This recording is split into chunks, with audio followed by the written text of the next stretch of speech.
Alors qu'est-ce que j'aime au sujet de Jeju? Je crois que c'est avant tout la gentillesse de ses habitants, mais également la beauté de ses paysages. C'est aussi pour son histoire et sa culture atypique. Quand on regarde sur une carte Jeju, on s'aperçoit qu'il est au carrefour de civilisations multimillénaires. Ça a été le cas pour l'invasion mongole, les Chinois, les peuples de Sibérie et aussi du Pacifique Sud, mais également les Japonais. Donc toutes ces sociétés ont laissé des brides de culture sur Jeju qui a permis de forger l'identité de l'île.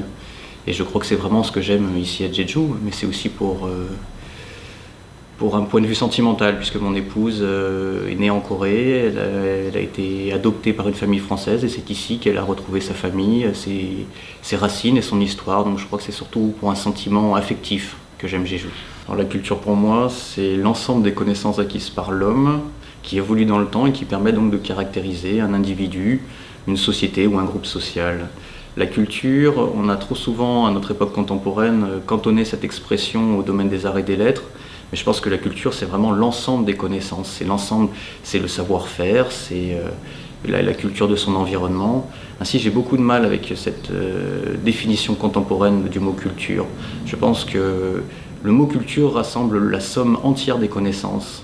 Alors ça, c'est une question relativement difficile que je préfère pas me poser, puisque j'ai plutôt dans l'idée d'un avenir sombre, pour Jeju, mais aussi pour la planète, quand on voit le nombre de déchets, le nombre de buildings qui se construisent, l'urbanisation galopante. J'ai bien peur que dans 50 ans, la culture de Jeju, mais aussi son environnement, soit mis à rude épreuve. Donc c'est vraiment une question que j'ai pas particulièrement envie de me poser. Je vois un avenir plutôt assez sombre, pas uniquement pour Jeju, mais pour aussi toute la planète. C'est quelque chose qui me fait assez peur.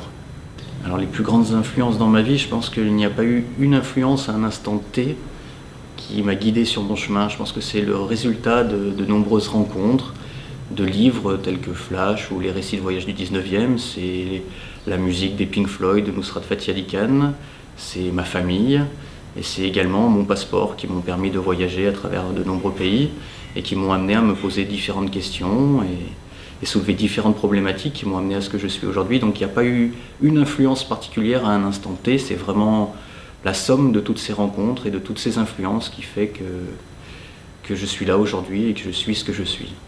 Alors ce que j'aimerais particulièrement partager avec les autres, je pense qu'en premier lieu c'est la gentillesse qui est un sentiment primordial qui permet de pouvoir parler, partager de façon très profonde avec les gens. C'est aussi la communication entre les individus qui nous permet donc d'évoluer, de nous poser des questions. Je pense que c'est vraiment ça que j'ai envie de partager avec les gens, la gentillesse et la communication. Je pense que ça serait vraiment très orgueilleux de ma part de vouloir ou de pouvoir laisser un cadeau au monde ou à l'humanité. Je laisse ça aux autres. Je pense que je veux juste laisser un impact écologique minimum sur la planète et que les gens se souviennent de moi comme d'Aguin Sapin. Je crois que c'est tout.